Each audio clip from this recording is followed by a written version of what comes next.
ایک دن حضور نے وضو کیا تو اصحاب رسول آگے بڑھے، حضور کے مبارک وضو کو اپنے ہاتھوں پہ لے کے اپنے چہروں کے اوپر ملنے لگے، اور جنہیں وہ پانی نہیں ملتا تھا وہ ان گیلے ہاتھوں سے ہاتھ رگڑ کے ان کو اپنے چہروں پہ ملتے۔ محبتوں کا یہ انوکھا انداز، کچھ لوگ دلیلیں ڈھونڈتے رہ جاتے ہیں۔ اللہ اکبر، پانی ہڑا نو لوڑ کی راہ براندی، پہنچے آپ دریا سرکار یارا۔ تو وہ حضور کے مبارک وضو کا پانی اپنے ابدان پہ مل رہے ہیں۔ فقال لهم النبی صلی اللہ علیہ وآلہ وسلم، تو آقا کریم علیہ الصلوۃ والسلام نے فرمایا، ما یحملکم علی ھذا، تمہیں اس بات پر کس چیز نے ابھارا کہ تم یہ کام کر رہے ہو؟ میں نے تو حکم نہیں دیا، سارے امور کا حکم نہیں دیا جاتا۔ محبت کا اپنا مزاج ہے، محبت کچھ خود سمجھتی ہے، محبت کے اپنے رنگ ہیں، کچھ چیزیں محبت کشید کرتی ہے۔ تو کہا کہ میں نے تو یہ حکم نہیں دیا، ما یحملکم علی ھذا، تمہیں اس بات پر کس چیز نے ابھارا؟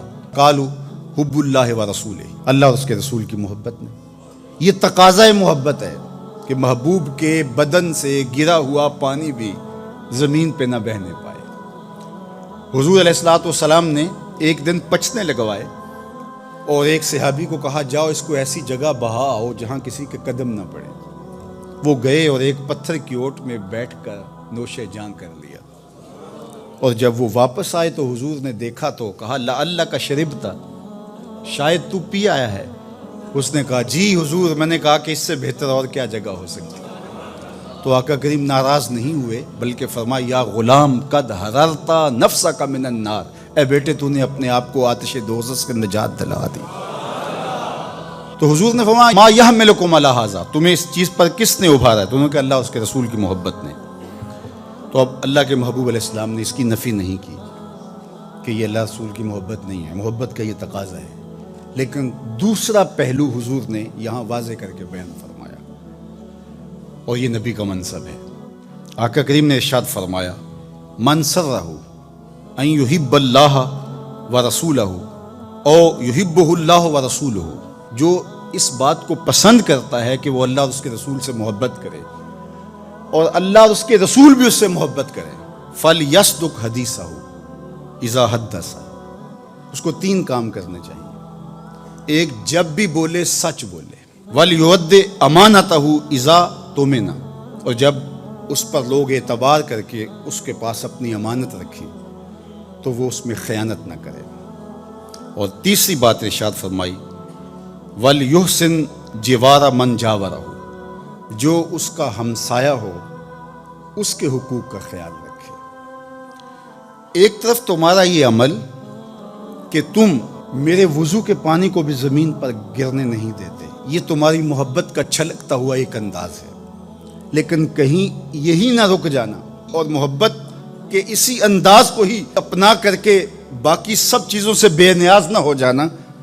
تقاضۂ محبت یہ ہے کہ تم میرے بتائے ہوئے طریقے کے مطابق بھی چلو، اور یہ کام اگر تم تین کر لو تو پھر تم سے اللہ بھی محبت کرے گا، اس کا رسول بھی محبت کرے گا، اور تمہاری محبت جو اللہ اس کے رسول کے ساتھ ہے وہ بھی معتبر ٹھہرے گی، کہ تم صرف کچھ انداز بجا لانے سے اپنی محبت کا انداز اختیار نہیں کرتے ہو، بلکہ حضور کے لائے ہوئے دین کو بھی تم اپنی روح تک اتار کر کے اپنی محبت کے حقیقی رنگ کو پیش کر رہے ہو۔ تو اب یہ دو چیزیں ہمارے سامنے آئیں۔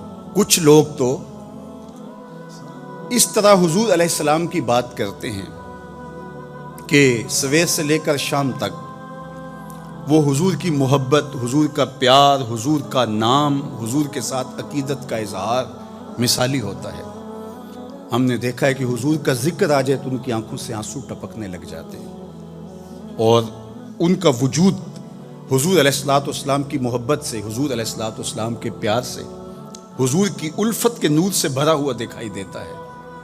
لیکن ہم جب دیکھتے ہیں تو وہ 5 گانا نماز بھی نصیب نہیں ہوتی، اللہ کے بندوں کے جو حقوق ہیں ان میں وہ بہت زیادتی کر رہے ہوتے ہیں۔ اور دوسرا رویہ یہ ہوتا ہے کہ وہ تہجد بھی پڑھیں گے، حقوق العباد کا خیال بھی رکھیں گے، لیکن حضور کا نام بھی صحیح طریقے سے لینے کی توفیق نہیں ہوتی۔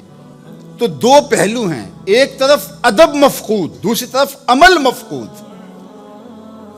حضور علیہ السلام نے کہا کہ تمہارا یہ عمل کہ تم میرے وضو کے پانی کو بھی زمین پر نہیں گرنے دیتے، اور دوسری طرف یہ کہ اگر تمہارا یہ عمل نہیں ہوگا تو پھر تمہارے اس عمل اور تمہارے اس رویے کی تحسین نہیں کی جائے گی۔ تو توازن کے ساتھ آگے بڑھنا چاہیے۔